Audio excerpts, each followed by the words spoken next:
Hello, America. Welcome to the Junto Podcast, where we promote the practical applications of critical thinking and bold creativity. I'm your host, Edgar Mills. Thank you for joining us.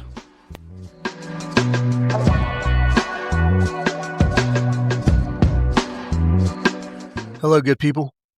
Welcome back. Welcome to episode 51 of the Junto Podcast, and I appreciate you all for listening. I really do. We're trying to grow. We want to grow. Eventually, we're going to get over into video and all that stuff. But yeah, thanks for listening. Today, good people, I want to talk to you about my other project. I do osprey shooting solutions. I train and we do firearms training and competitions and courses and all those things.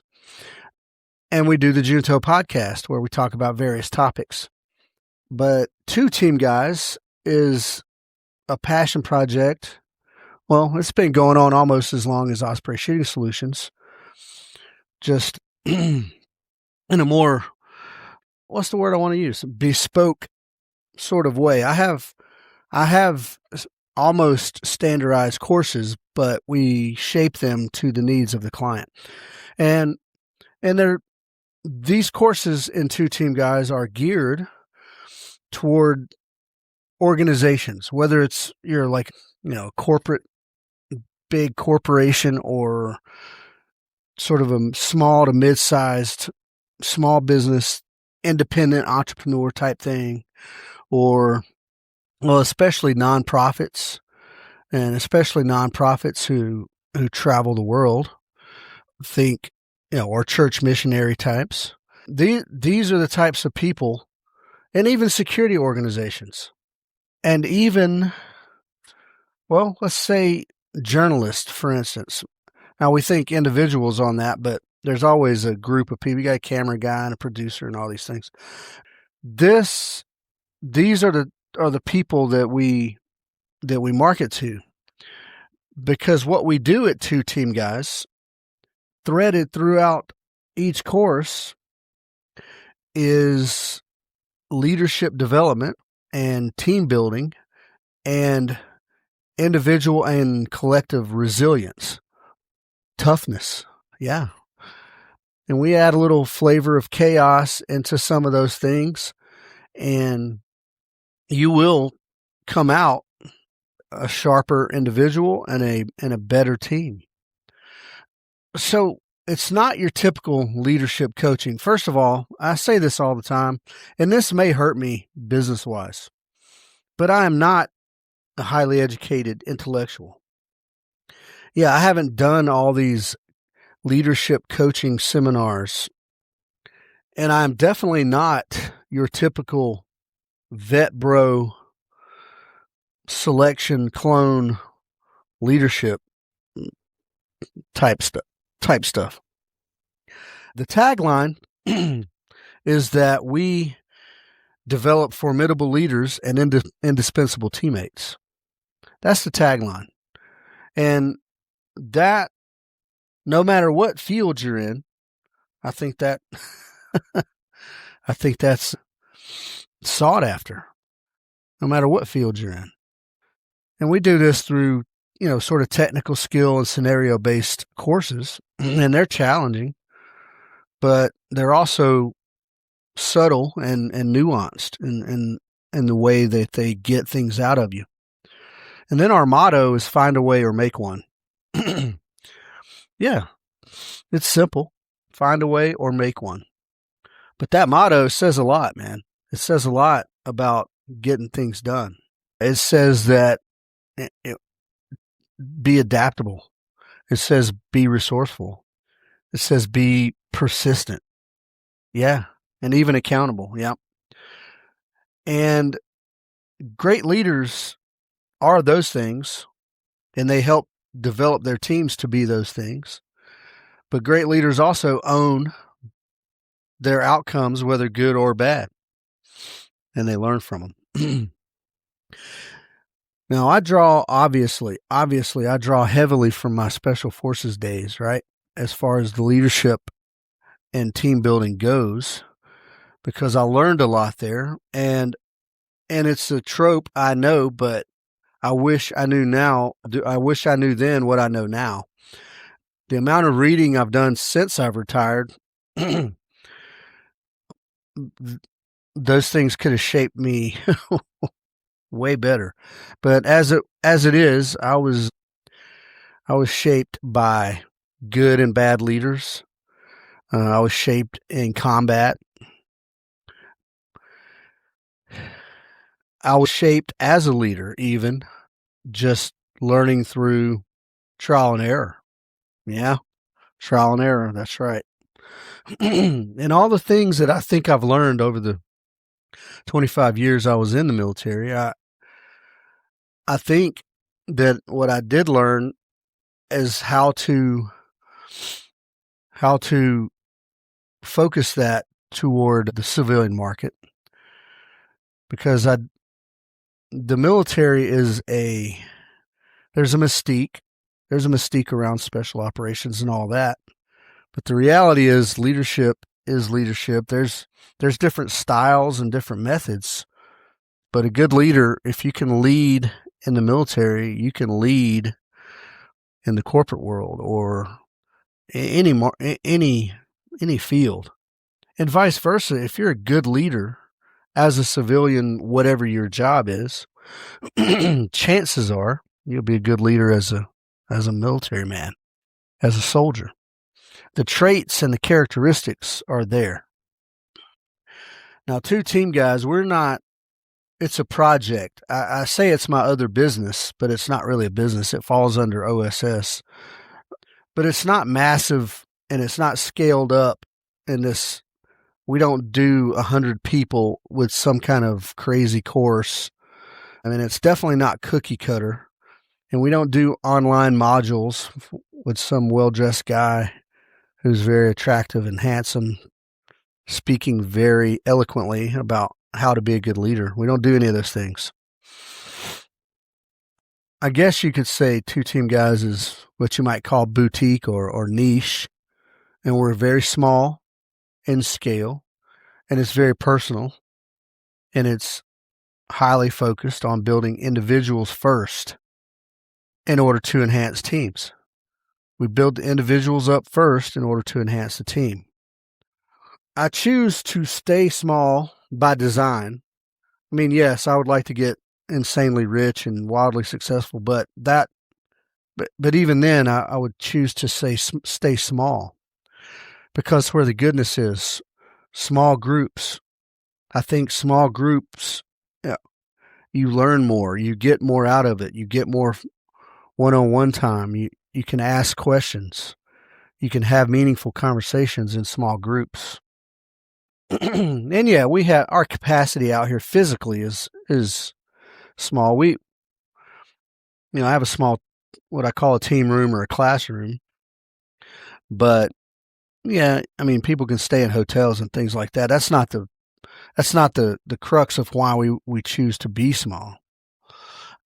I like the intimacy of it. I like the hands-on, intimacy. Any organization, big or small, also deserves affordable access, right? Some small companies, some small nonprofits, they're priced out of the market when it comes to getting this enhancing training, this team enhancing training. So yeah, we're affordable, and that's by design. And some people think that's a bad business model. I'm not getting rich, like I said, but I think the return on investment for you is it's substantial. And well, there's plenty of studies out there that show that when you invest in leadership and team development as a business, that the return there is exponential. And I read one thing that said for every dollar invested, you get $7 in returns through, boosted sales, better employee retention, the ability to develop your people from within instead of having to hire outside. Yeah, there's there's the financial piece of that. And then there's just the work environment. I mean, the better the leadership and the better the leaders can develop a culture that, is a lot of things, welcoming and stable and appreciative of the efforts that your people put in. You will keep your people and they will perform. So if you're a boss man, if you run the show, if you're a CEO or a director or the head of some organization or agency, you can level up personally here. And like I said, we focus on the individuals, but that will directly translate to team dynamics. Our courses are immersive in that once you start. It's not, yes, we have classroom and we have field stuff, but once you've started, you're in it, right there. You don't take a break and go get into something else. And we have a very, taken from the Osprey Shooting Solutions side of things, we have a very no frills approach to delivering the information. And coming away from a 2-Team Guys course, you may see immediate effects, but you will definitely see long-term effects, especially long-term bonds that you build with your mates while you're doing these things. One of the best things that bonds humans together is suffering. Well, I hate to say hardship. Hardship bonds people together. So I'm gonna do a course rundown for you guys, and this may be a little boring, but some of you may not know these things.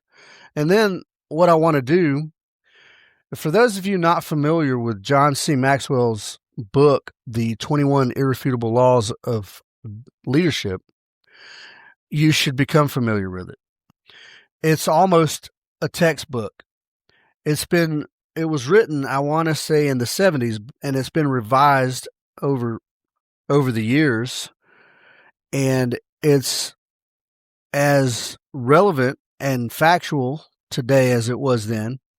And it's almost sort of the document of record, for leadership. It reads like a textbook. It almost is. And I think some people even use it kind of in that capacity to teach from.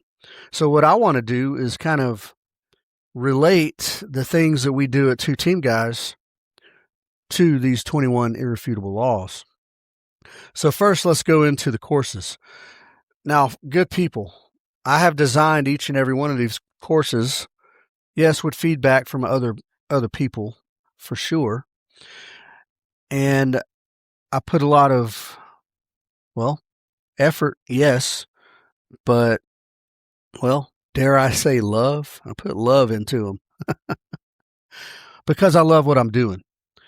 And some of these courses may push your boundaries with technical skills, and that's by design. That's to take you out of your daily routine.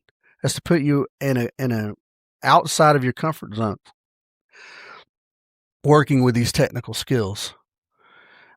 And though they may be fun, I think mountain climbing's fun, but it's not the goal. The goal is that you can perform in these conditions while being uncomfortable and kind of in the unknown. And all of these courses build resilience, folks, individual resilience. All of these courses in some way build your ability to communicate directly and, what's the word I'm looking for? Unambiguously.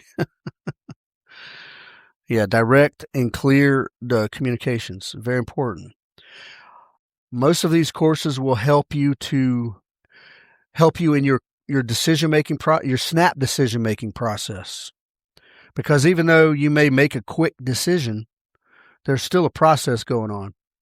And even if most of that process is just trusting your gut, and in the moment, you make that gut decision, but leading up to that moment, days, weeks, months, you're developing your gut, right? You're developing your baseline decision-making process so that the quick decisions they seem like quick decisions, but really they're not.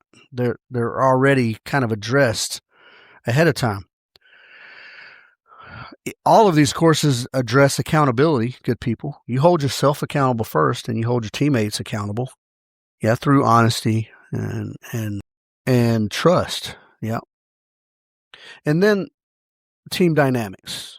Now, other than land navigation, team dynamics, well, even in land navigation, but the team dynamics that you build in this course translate directly to your job, whatever your job is. Whatever your job is, it translates. Yeah. Okay, so here we go. Course rundown. First, one of the most common courses we do is land navigation, and we have a 1, 2, and 3-day version of that. And what that is a classroom portion, and then the hands-on practical exercise portion. And these hands-on practical exercises take place in fairly rugged terrain of northwest Georgia or northeastern Alabama. And the classroom portion is very, very robust. I'm very proud of the amount of effort I put into this. But that said, it's all directly derived from the U.S. Army Land Navigation Manual. It's just civilianized to be more palatable and go down easier. The Army will take the fun out of anything. And in the academic piece, we talk about the grid systems, MGRS, and Universal Transverse Mercator System, map reading, using a compass, terrain analysis, the ability to identify terrain and translate it from the earth to the map, and vice versa. We do pace count and route planning, the whole works, all the things you need to physically navigate without a GPS. And it can be overwhelming. The classroom portion on the 2 and 3-day courses is an entire day. And it can, depending on the amount of questions and depending on how much people are getting it or not, that could be anywhere from that could be up to a 10-hour day or more. Yeah. And we do a lot of hands-on in that class, plotting grids and such. And it's a lot of information to take in one day. Yeah. And it technically, I could make a week-long course out of it, to be quite honest with you. But I don't have a week. Most people don't have a week to go train. That being said, any of these courses that I'm talking about today can be customized to your needs. Now, back to it. Let's see. You can do the land nav course as an individual, or you can do it as a team, 2-man team, or you can do it as a group. There are different objectives for each. Team land navigation is a thing, folks, and that develops a lot of, we find strengths and weaknesses. We find people who can and can't communicate under pressure. We find people who are good at a certain thing. How well can you integrate your strengths and weaknesses with other people when you're walking through the woods at night? Yeah, there's a lot of goodness there. So it can be done individually or as teams. And there's a lot to be said. I did a podcast on the land nav course, so I'm not going to belabor it too much, but it's very good. It's very good, folks. And I'm going to say this about every course, but it's one of my favorites because that is a real life skill. Sooner or later, you will not have the GPS, good people. All right. Let's see what we got here.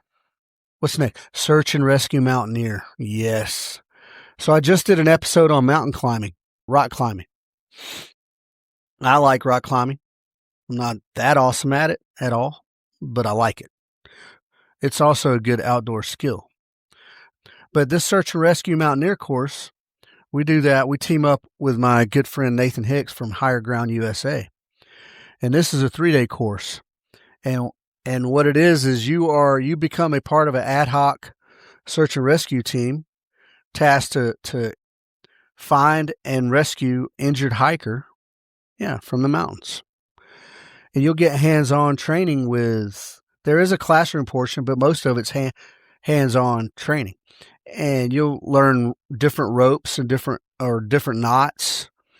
You'll learn different climbing techniques. You'll learn rappelling.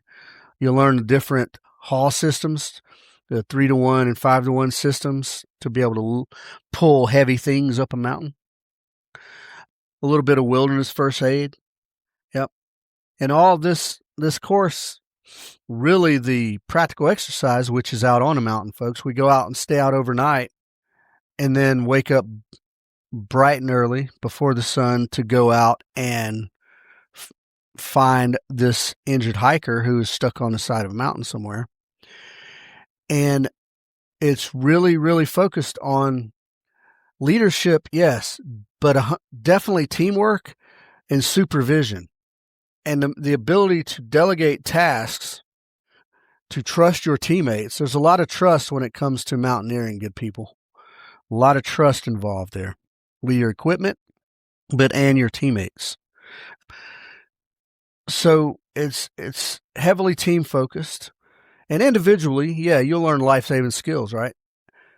You will certainly boost your confidence because the environment, I don't think it will seem chaotic. I guess when you don't know what's going on in a technical way, it sort of seems chaotic, but it'll help you to, prioritize your emotions there in that moment and to be able to accomplish tasks under a little bit of pressure. Now, I feel pressure every time I'm up on a mountain because I'm scared of heights, but you have to prioritize and get things done. And for the team, it's about executing your assigned role. And whether you may assign specific roles based on strengths, but if you really want to get crazy, you may assign specific roles based on weaknesses, just to develop people more, to put more pressure on. At any rate, either way, it helps to hold people accountable.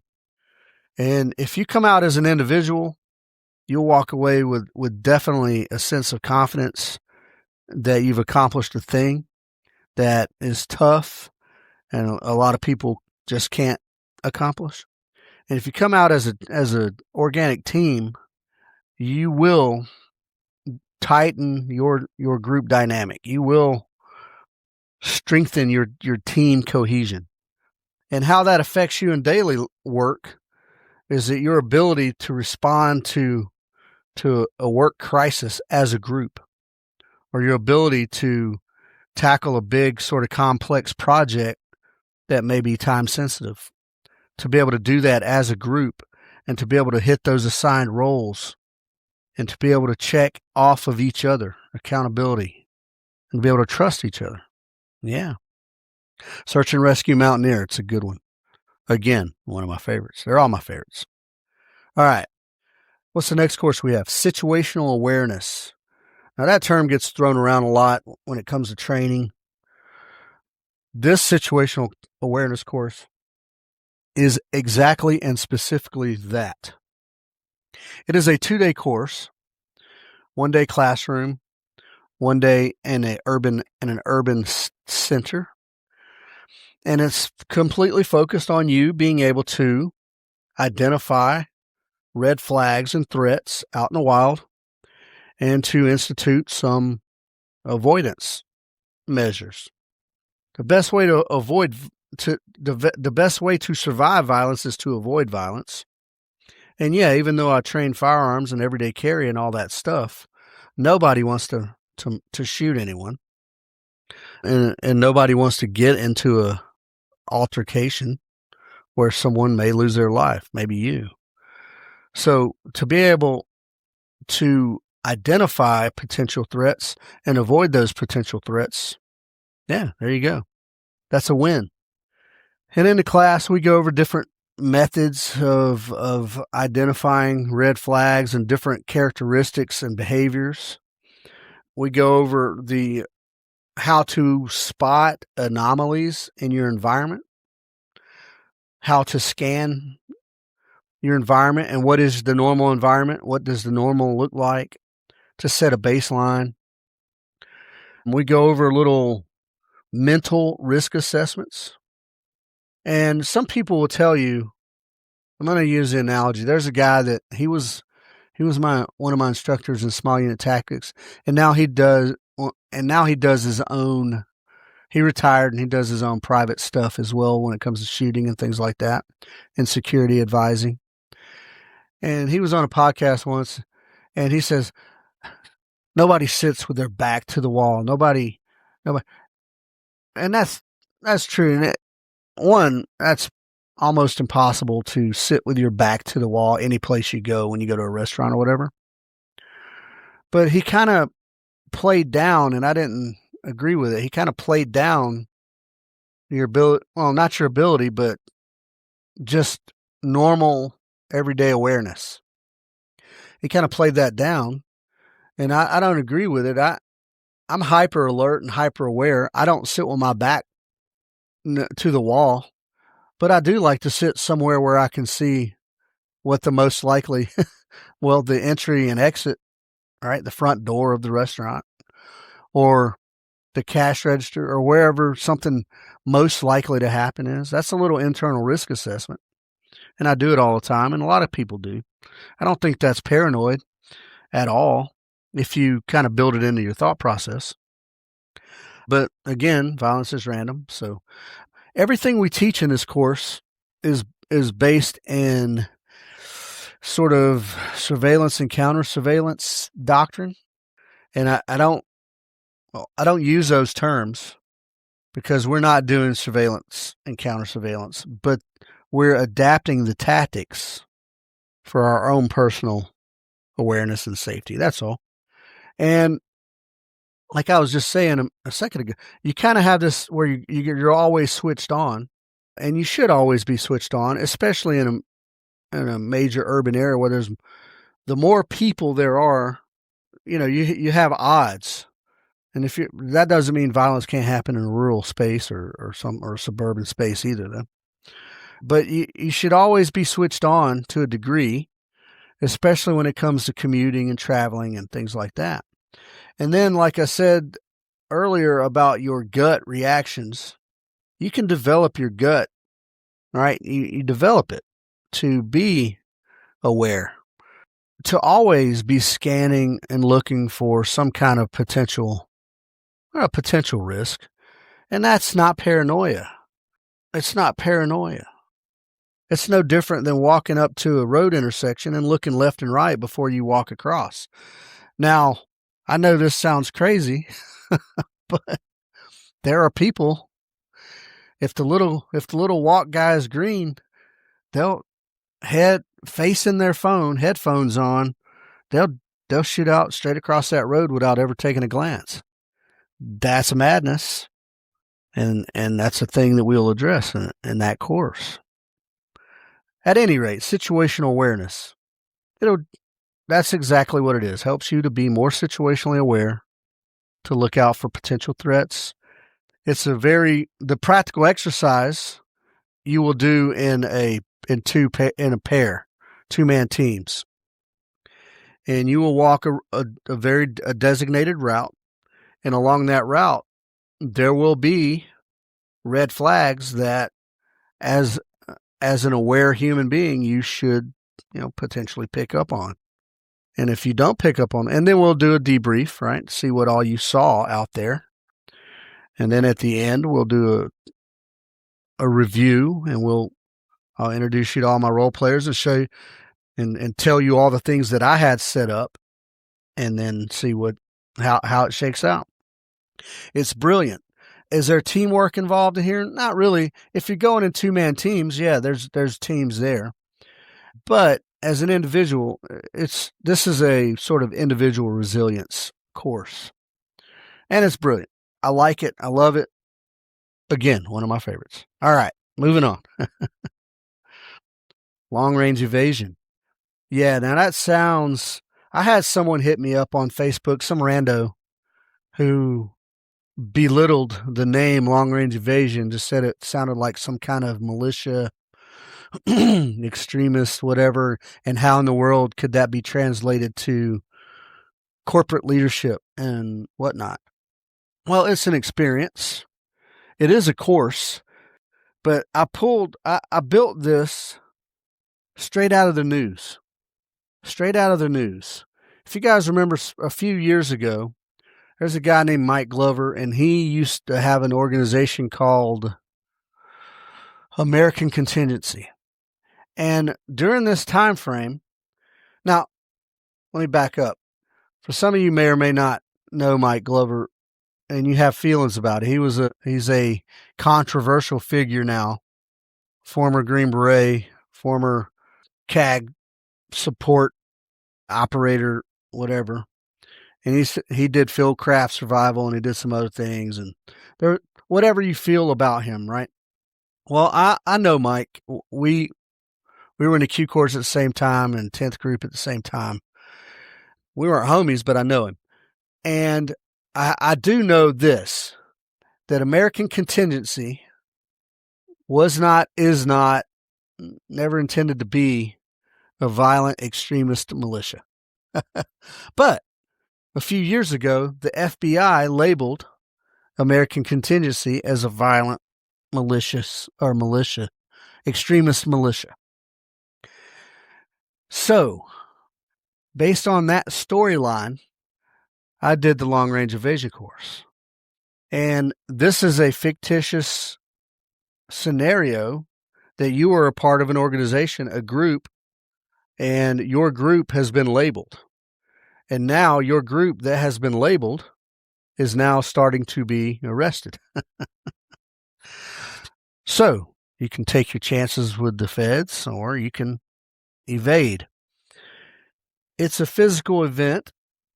It's not about evading the law, good people. It's a physical event to where you have to move across an urban environment and across a rural environment as a team with zero resources. And you are depending on an existing network of people to help you. And this is a very much a gray man, course, to where if you look like 6 or 8 meat eaters walking through Midtown Atlanta wearing your multicam pants and whatnot, you're going to stand out. So you're meant to move in a very low-vis kind of way while people are following you and trying to capture you. And then, that's it. And you have to get from point A to point B. And along the way, there's a cache of stuff. Depending on the weather, you may have sleeping bags and fire starting material. Or you may have, just water and some snackies. And you may not find your cache. What it does for an individual is it sparks your sort of creative problem solving, because there is scarcity there, right? You have an ID card, and I'm messing around with the amount of money you're allowed to have, and that's it. No debit card, no credit card, no cell phone, none of those things. You have an ID card and a certain amount of money. And this gives you some very distinct limitations, very distinct constraints. And so you have to figure all this out, how to get from point A to point B. We don't issue a map. We don't, and definitely no GPS, no phone. As a team, it builds your collaboration efforts. If there's 8 type A dudes all in an unfamiliar space, and they're like, okay, let's go. Well, which way are we going? No, this way. No, it's that way. No, it's this way. There's a lot of that going on. This course encourages, adaptability. You may have to adapt on the move. You will have to adapt on the move. And then what happens is, as the night goes on, because this is an overnight deal, as the night goes on, and you're moving in the wee hours of the morning and people are getting grumpy or tired or my feet hurt, you start to see personalities emerge. And then there's natural well, leaders will emerge. Those who are naturally leaders will emerge. And as you guys are doing these things, you will either expose some friction and then you will fix it and strengthen bonds, or you will carry on with the friction and you may or may not accomplish your goals. This course, there's a physical aspect. You don't have to carry a lot of things, but you do have to move a long way. And you have to make on-the-move decisions. And this sets you up for making these on-the-move decisions with minimal resources in your own business. And it helps you to be able to come together as a team to pivot as needed, to adapt your strategy as the situation dictates, where things are beyond your control. Yeah, you can get a lot out of it based on whatever your objectives are. It is a cool-ass course, and again, it has a lot of value to it, but the experience itself, I think, is pretty dang cool. Okay. Next, we have sort of the resource-intensive, high-dollar courses. It's called a small unit mission, and it is that. It's an experience, but there is learning to be had there. But the experience is this. It's a 2-day scenario where you are playing the role of an ad hoc security team that came together as a contract to execute a high-risk operation. And this is all very much, now you do this with blue guns.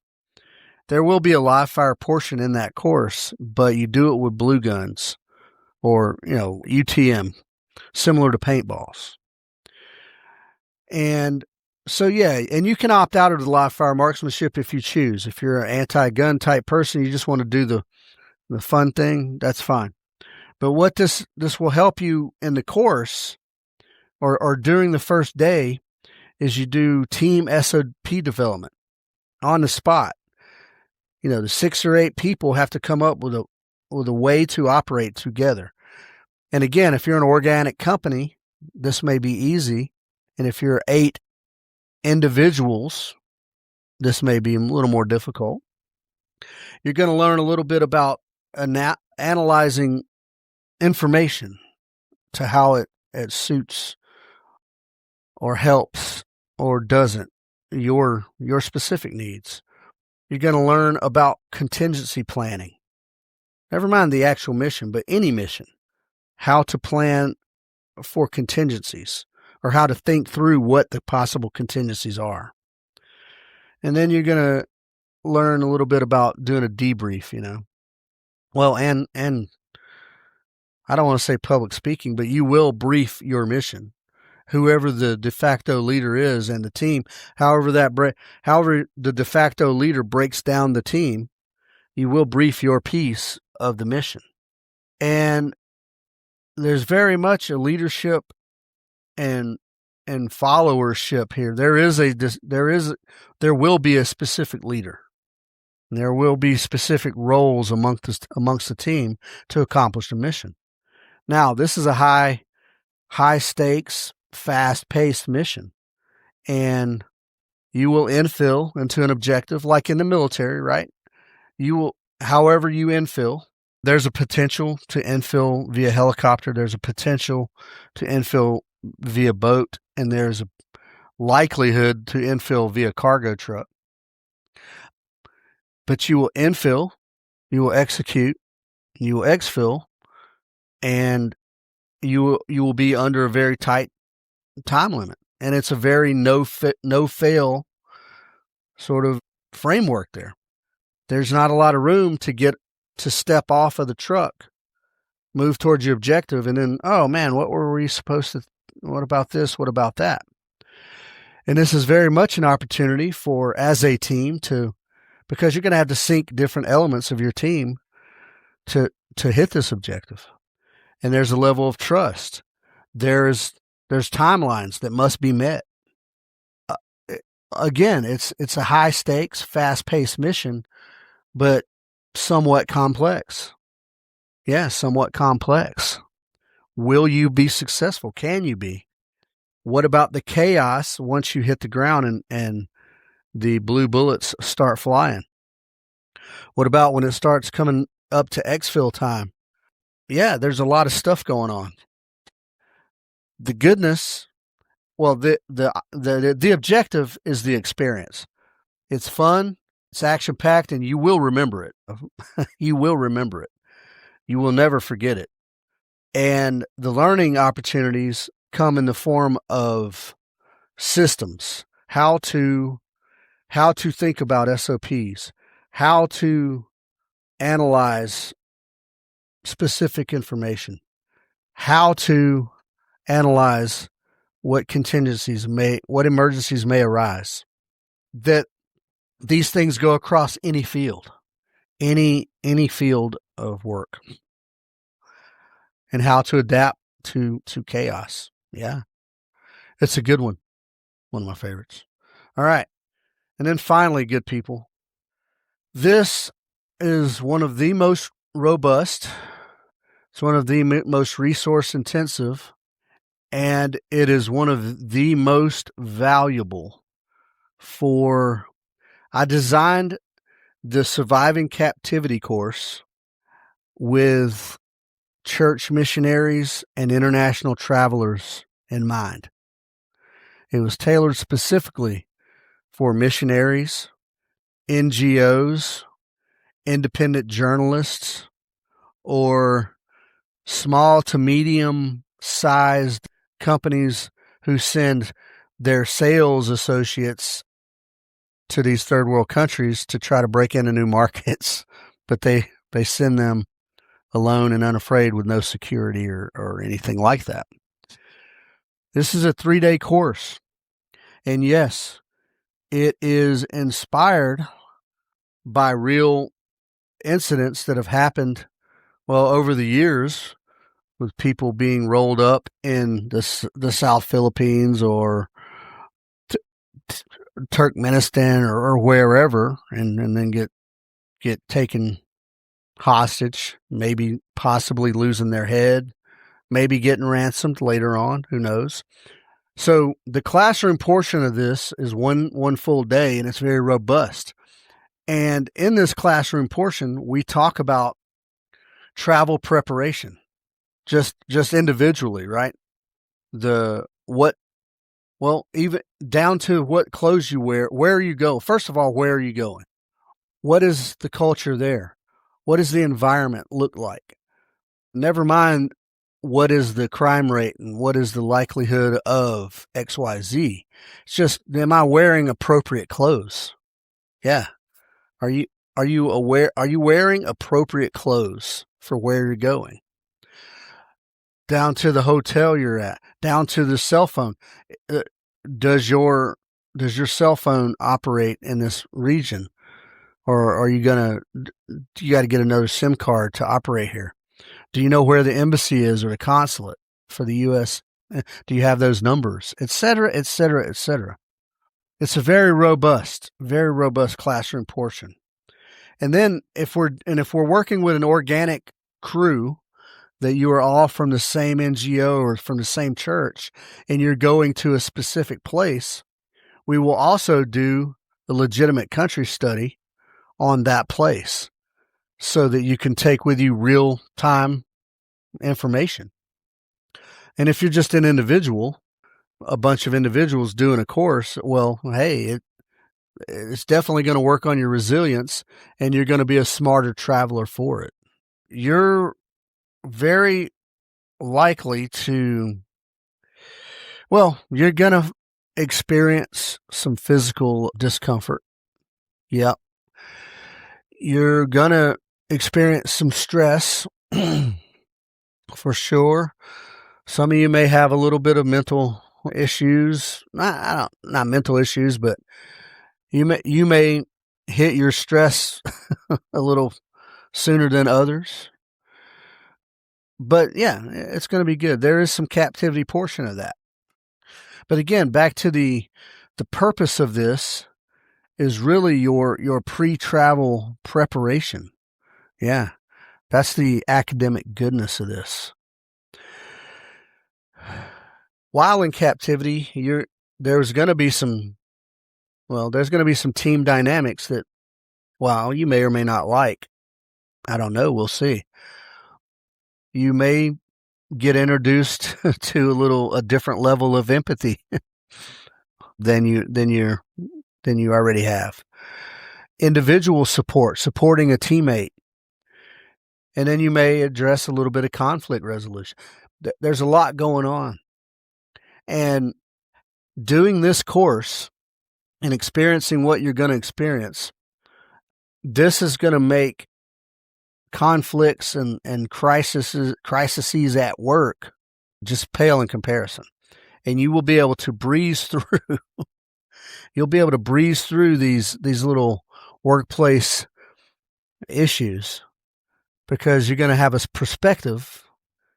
far different perspective when looking at these workplace issues. When somebody comes to you all upset and like, oh my God, this is a tragedy, you're going to be like, well, I'm not getting sprayed in the face with a water hose at 3:00 in the morning.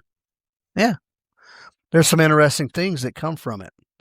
Now, clearly, it's based on U.S. Army SEER doctrine: survival, escape, evasion, resistance, and escape.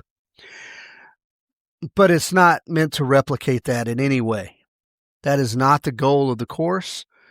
The goal is to give you that level of discomfort and sort of prolonged discomfort to get your mind out of its comfort zone, to get your body out of its comfort zone, and to observe how you react with other human beings who are meant to be your teammates or friends versus how you react with those who have you captive. And then all the pre-travel stuff that's just, I can't even. And there will be a block of instruction in there, folks, on the psychology of violence. And then we will go over the sort of the motive, the different types of threat groups around the world and their motives, right? If you get rolled up in Burkina Faso, there's very likely to be a different outcome than if you get rolled up in Colombia. Yeah, different ideology, whatever. So we go over all those things, and we go over them in great detail. You need to know where you're going, folks. When you leave the United States of America, you need to know as much as you can about where your plane's going to land and where you're going to end up, just to help you. And it's not being paranoid, good people. It's just being prepared, again. All right, so those are the courses, folks, and I'll recap them. We got land navigation, 1, 2, and 3 day. We have search and rescue mountaineer, which is a 3-day. We have situational awareness, and that's a 2-day course. We have long-range evasion, and that is a 2-day course. And then we have small unit mission. That is a 2-day course. And then we have surviving captivity, and that is a 3-day course. All of those deal with individual and team resilience. All of those deal with adaptability, on-the-fly decision-making, meticulous planning, and then adaptability and on-the-fly decision-making. They all, at some level, deal with team dynamics, being a decisive and concise leader, and being a good follower. And they will help you in any field of work that you do. Yeah, I don't care if you're a doctor. In fact, yeah, we had a doctor in one of the courses, or a mechanic, or an electrician, or Fortune 500, company, stock traders, whatever it is, you will benefit in some way, even if it's just individually, but specifically you will benefit your team. Now, I said I wanted to translate those things to John C. Maxwell's 21 Irrefutable Laws of Leadership. None of the things in those courses are random. Everything has a purpose. Everything in every course has a purpose. And they each, in some way, embody some of the Maxwell's 21 laws. Yeah. So Maxwell laid out 21, and we're going to briefly go over them. I'm not going to belabor them. There's 21. But the law of the lid, right? There's a leadership can put a lid on your potential, or it can raise it. It depends on how it is. Is your leadership putting a cap on your team? Or is your leadership capped by experience and knowledge and whatnot? Are you the best you can be? I don't know. The law of influence. Now, this is almost an obvious one, but a good leader has the ability. I mean, that's the Army definition of leadership, is the ability to influence others to want to accomplish the mission. Yeah. By providing purpose, motivation, direction. Influence. Can you influence other people through your actions? Not through your title, folks, through your actions. Yep. And you'll see that in many of the courses, but especially small unit mission course. The law of process. Yeah, in every business, in every discipline, no matter what it is, there is a process to make things happen. And in mountaineering, for instance, there's a very specific process. The anchor has to be built. You have to have a safety on before you continue on. Every business has a process, and that process, you build habits. You do those things habitually. Yeah, you do those things habitually, subconsciously even. The law of navigation. Now, that's not to mean specific land navigation, but yeah. You have to be able to, as a leader specifically, to navigate your team through hardships, ups and downs, tariffs, never-ending wars that affect the market, or these unnatural market manipulations. You have to be able to guide your team through that. You have to be able to navigate. Yeah. The law of addition. Yeah, that's a good one. I liken the law of addition to being a force multiplier. In special forces, that's a common phrase. Be a force multiplier. We send 12 people to some random country to link up with 200 people to be able to build their capacity to turn 200 into 400. Now that's specific multiple. That's literal multiplication, but you can be a force multiplier by adding skill. By being skilled at multiple things, you become a force multiplier. Yeah, law of addition. Add value. Always add value. The law of solid ground. This is a good one. Trust. Good people. Trust and what's the word I'm looking for? Predictability. That is solid ground. When I know what's going to happen if I'm constantly worried about losing my job, I'm always looking for another job. There may be a lack of trust or just lack of predictability. You may be in some business that's just volatile. It changes all the time.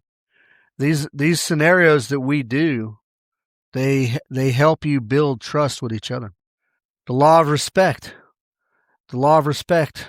Good people, respect is earned. That is all there is to it. Respect is earned via competence.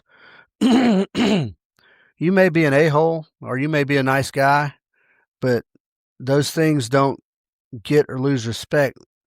Incompetence causes you to lose respect. Competence causes you to gain respect. That's in my opinion. The law of intuition. As a leader, you need to be able to, develop that gut intuition, right? And you need to be able to read the room and read the situation to be able to make those seemingly instinctive decisions. Well, they are instinctive, but you've developed your intuition. So really, they're educated decisions. They're thought out. You need to be able to do that. And then Maxwell talks about the law of magnetism.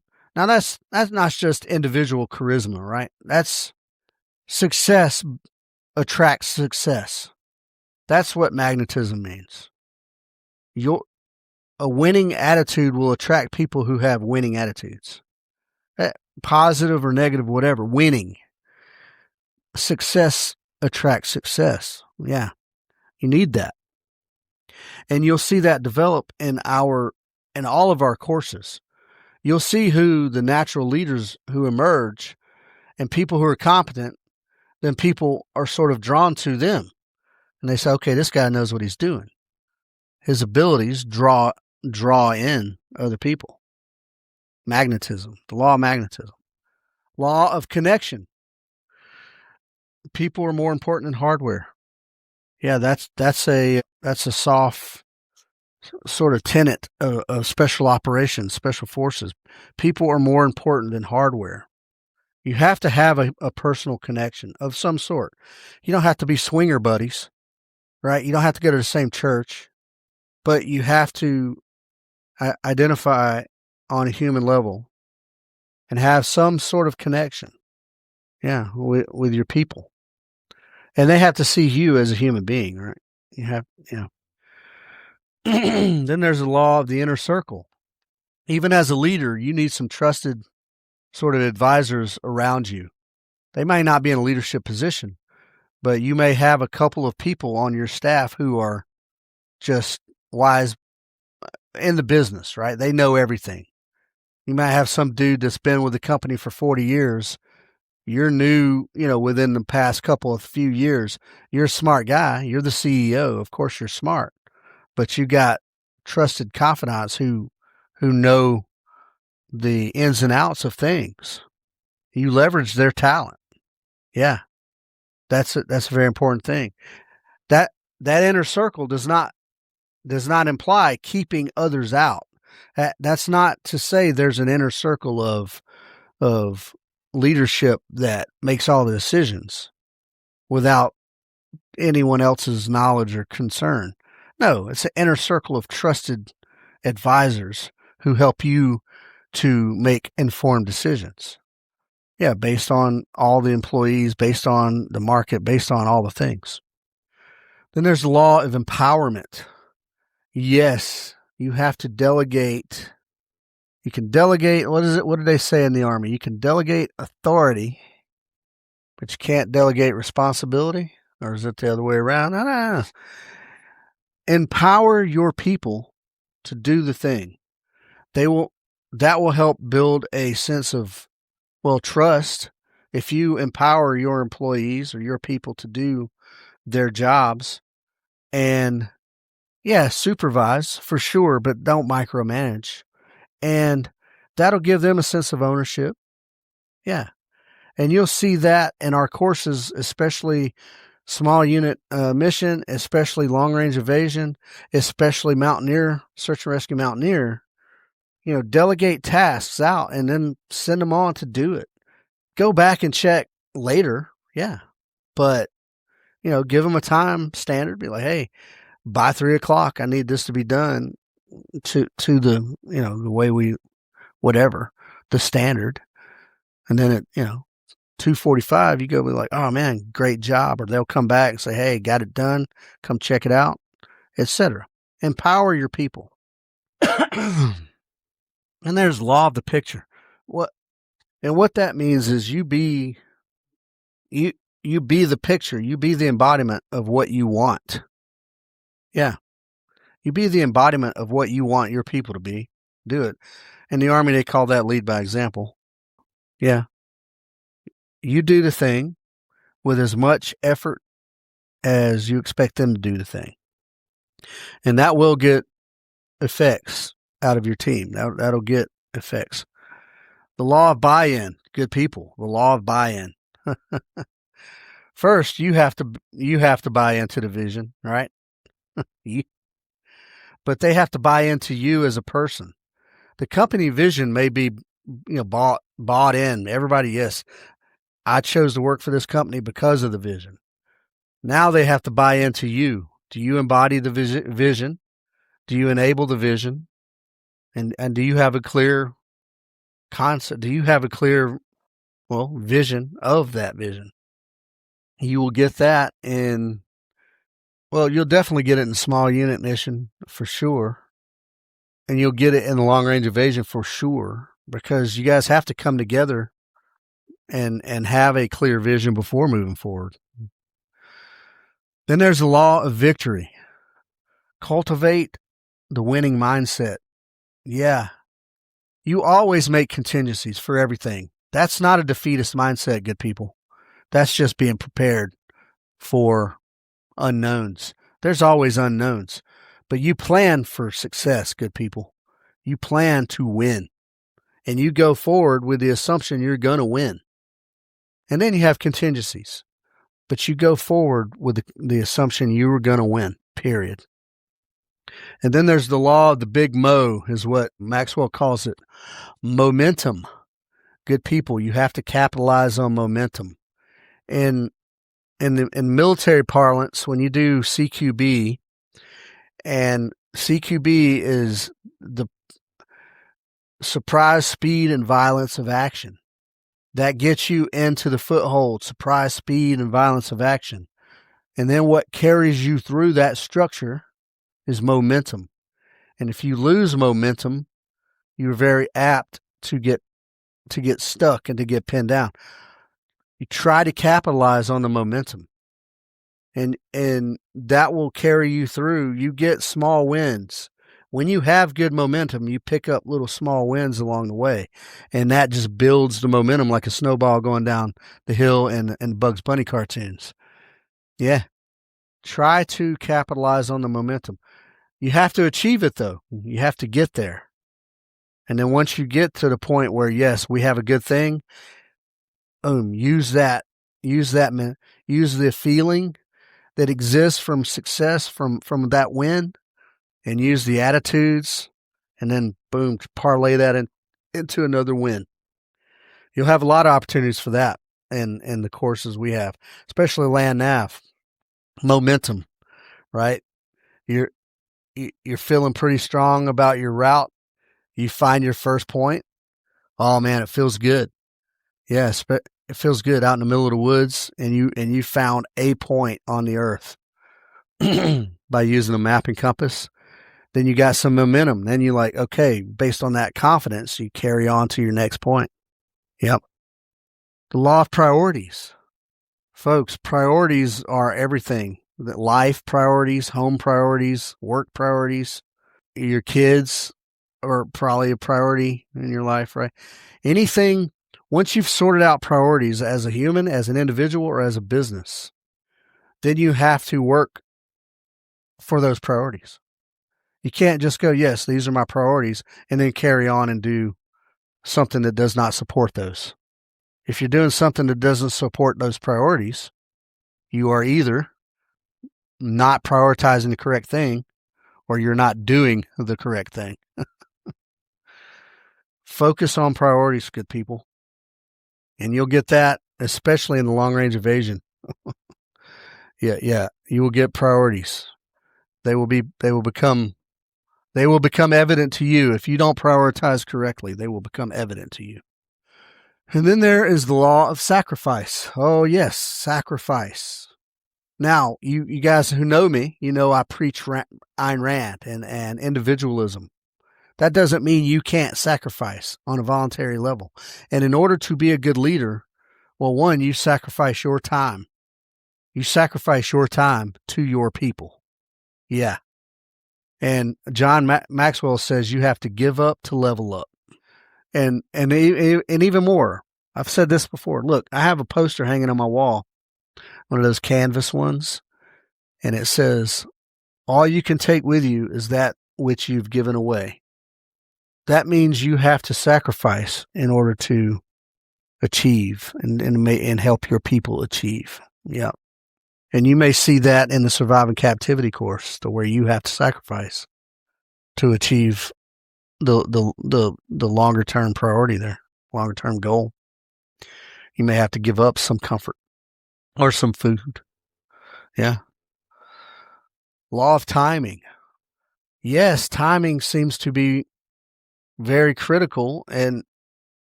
seizing the moment, right? taking advantage of the moment.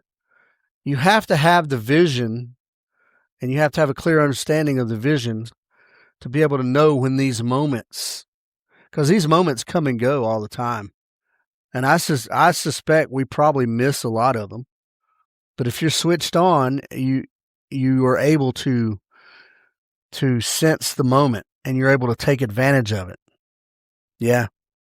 Even in a chaotic environment, there are little moments for you to seize that will take you down a better path.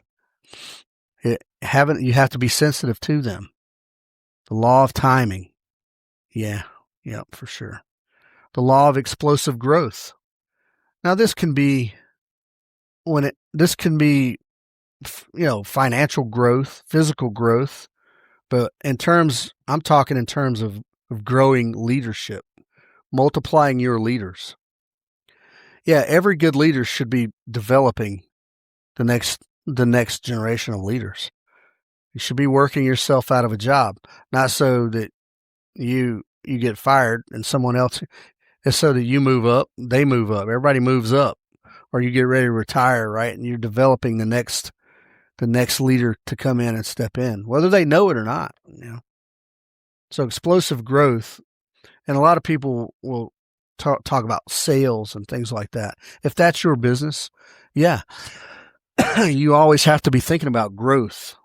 But in contrast, like I said a little while ago, as far as two team guys, I'm not interested in massive growth, explosive growth. I like steady as she goes. That's where I'm at, because I'm in a pretty good place right now as far as that goes. Explosive growth would create a lot of other issues that, I don't need them. And then there's the law of legacy. This is the last one. Anybody who has spent any time with me knows that everything that I do, especially with Osprey Shooting Solutions and the emerging range build, and especially even with two team guys, is I do this to leave a legacy. My legacy is to my family, my kids, my grandkids. I want them to carry on, if they choose to, the things that I'm trying to build now. Every business, anything out there, I don't care what your business is, legacy should be a thing that you're thinking about. You need to build your company to last.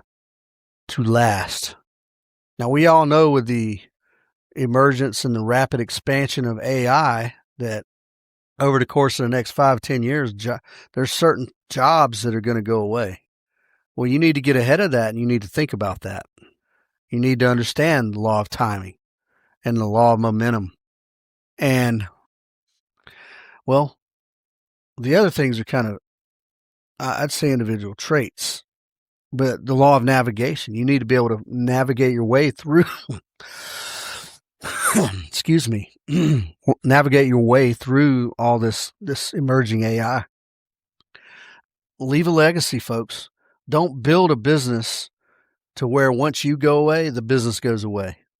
Don't build a business to where you don't develop young leaders to come up and take that business over. Once you get old, you're like, well, we're shutting doors. And then your community is like, oh, well, man, we hate to see you go. You've been here for 30 years. Well, develop young leadership to come by and carry on the legacy. I'm all about that. To me, that's very important to me. Okay, good people. That has been my spiel on two team guys. These courses that we do, they are on demand. Scheduling is on demand. Now, I think possibly this fall, Nathan and I are going to try to schedule a search and rescue mountaineer course. But all the other courses are on demand, which means you need 4 or more people to come together and then try. And what we'll do is you contact me. Hey, I have 4 or more people and we're interested in XYZ, whatever course you're interested in. And then we will work out a couple of possible dates, and then we will set the thing up. I'll give you a read ahead. You guys will pay the fee, however many people that is, and then we will, on a training day, we'll come together and do the thing. We can talk about different objectives and different outcomes that you hope to see as a leader. If it's just individuals who want to, land navigation, then that's it. We'll go out and land nav. If you're doing any of these other courses, there's going to be some desired outcomes. And especially if you're an organic group. And I do encourage organic groups to look at these courses. And I especially encourage NGOs and church missionaries to look at the Surviving Captivity course, at minimum, the situational awareness course. These are these are fundamental skills or it's fundamental knowledge that you need when you're in foreign countries. Yeah, even in Europe, even in first world countries, you still need these skills. But especially if you're going to down to South America or the continent of Africa, or even, when we get in those Western Asian countries over there, or even Southeast Asian countries. The Philippines, you got the South Philippine Islands down there where, church missionaries have lost their heads, literally. So anyway, I strongly encourage those groups to look at those courses. Again, we are affordable. Those are resource intensive, but we are affordable. Reach out and ask questions. You can hit me on Instagram. I have a 2Team Guys account on Instagram. My email is edgarmills@ospreyshootingsolutions.com. You can always reach out and ask questions. I'm happy to answer those. And everything, again, is customizable to your desired outcomes. Well, to your objectives. You may not get the desired outcome, but we will meet your objectives. So if you're a small business, big business, individual, security, some of these things are real good for law enforcement guys as well. Yep, reach out. Other than that, folks, ospreyshootingsolutions.com is where all the shooting things happen. Next week, we have a pistol workshop, long-range pistol. And I say long-range to mean 25 out to 65 yards we will be working. Next month, we have the taxation and theft pistol match. And then next month, we have a wild card day for Osprey Shooting Solutions. Check out 2teamguys.com. That's the number 2. That has all these courses I just talked about and a little more detail on the things required for those courses. And then check out this podcast, the website, thejuntopodcast.com. And then you can always get this podcast on whatever platform you listen on. And then, as always, please consider giving to the Help a Homie Fund. That is givesendgo.com/help a homie fund. And that is our efforts to try and help individuals in need. I saw a guy walking down the street just yesterday, and he was barefoot. And he wasn't barefoot because he was a nature lover. He was walking down the street. He looked like a homeless guy. I was not in a position to stop and help. And I feel bad about that. In fact, I saw the guy on 2 separate occasions, and that was probably me missing the law of timing was not there. I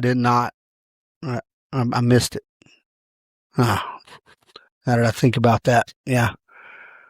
If you see the guy twice in a day in 2 different locations, that was my sign, and I missed it. I was not sensitive to that. At any rate, help me help people. If I see that guy again, I'm going to find out what his shoe size is and go buy him some sneakers. So that's what we do with Help a Homie anyway. It's a small scale thing, folks, very small. But I'm sure that dude would appreciate some shoes. Okay, good people, reach out to me. I'm eager to hear your feedback. I'm eager to hear what kind of topics you want to hear about. I'm also eager to have people on as guests. If you run a thing, if you run an organization, nonprofit, or if you're a athlete and you want to promote your ESPN Ocho obscure sports, come on. If you want to talk about a charity, come on, let's do it. We can talk politics if you want, even. So if you're interested in being a guest, if you think you have some interesting things to say, we can talk about them.